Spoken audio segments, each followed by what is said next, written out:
Welcome to Business Reporter.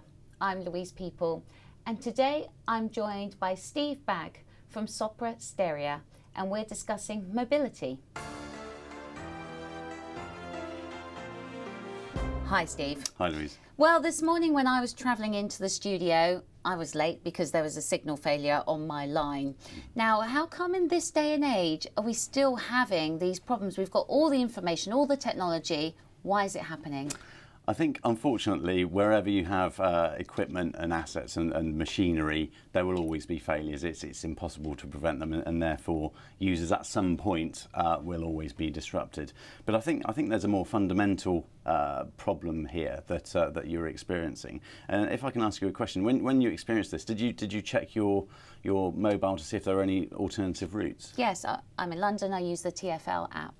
Okay, and did that the alternatives that were given to you, did they include things like bike hire, or did they include things like car sharing, for example? Not that I'm aware of.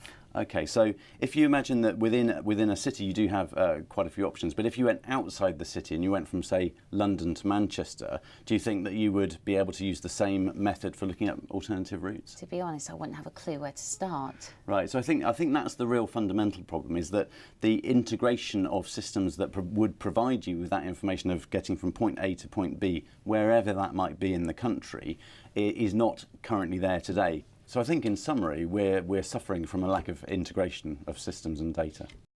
So I understand this, but what's behind all these obstacles? I think you could probably classify them in three different ways. I think there are operational issues. As you said, there are asset problems, the failures on the systems themselves.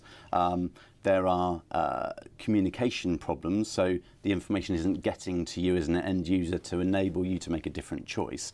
And I think there are also organisational challenges. This is the real sort of the fundamental thing. Historically, as I said, providers have been focused on their own systems, on the availability of those systems, and everything else, processes, methods, etc., business case development as well, has all been focused on that same problem. If you imagine that they looked more holistically at getting you to work rather than just providing the train line, then they might look at what data do I need to gather and provide to give Louise the information she needs to make alternative choices. And then internally they might say, well, in order to put those systems and that integration in place, what business case do we need to develop? What internal approvals will we need to get sign-off for to make that happen? And I think that's one of the real fundamental areas that people are struggling with. In an ideal world, how would this work?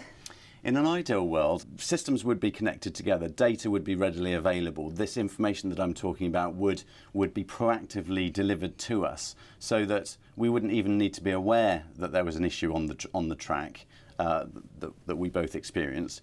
Our mobile devices, lots of people use mobile devices nowadays, we would be delivered that information to say, we understand, or I understand, that you're trying to get from here to here. There is a problem on this route. Here are some alternative suggestions. And the reason that that's not always available today is because transport providers, as I said, are very sort of siloed in their provision of their services and don't have that holistic view. Because they don't have that holistic view, budgets are not shared, business cases are not developed in such a way that these systems and the services required to integrate these systems aren't there. And the end result of that is that you and I don't get the information we need to make alternative choices. So you're saying that they need to share data? They need to share data, they need to share vision as well. It's no good one provider having a vision and 5 others not having a vision. There needs to be a sort of consensus of what is it we're trying to achieve for the travelling public in this country, or even freight users. Freight is a very important area as well. So that combined vision of what is it we're trying to achieve would then lead into strategies. If you have a strategy, then you can link that to an implementation plan, and then obviously once you've got an implementation plan, the next step is to just get on and deliver. So with all this sharing, is there not a concern about some security? I mean, data security to start with. It's a prime target for hackers, the transport system. It is, and there have been a number of examples of transport systems being hacked, and people, for example, hacking into a train system and derailing trains, etc. So it can be quite, quite serious, very serious. the way to guarantee the security of these systems is to treat them as critical infrastructure. And what I mean by that is there are some very, very defined guidelines, Cabinet Office guidelines even, that say these kinds of systems are critical to the UK economy, for example, and therefore require certain standards of security to be met. So with those standards, if they're applied to the IT systems and the data and information, etc., then you can go a long way to preventing these incidents from occurring. So how does Sopra Steria offer a solution? So we provide solutions in all sorts of ways to our clients. We have consulting solutions which help them, as I say, define their vision and outcomes. We have implementation services which allow them to actually deliver intelligent transport systems. We've done this all around the world in major countries and major cities, Paris, Singapore. The taxi management system at Heathrow is a Sopra Steria system, for example, as is the seat allocation on EasyJet.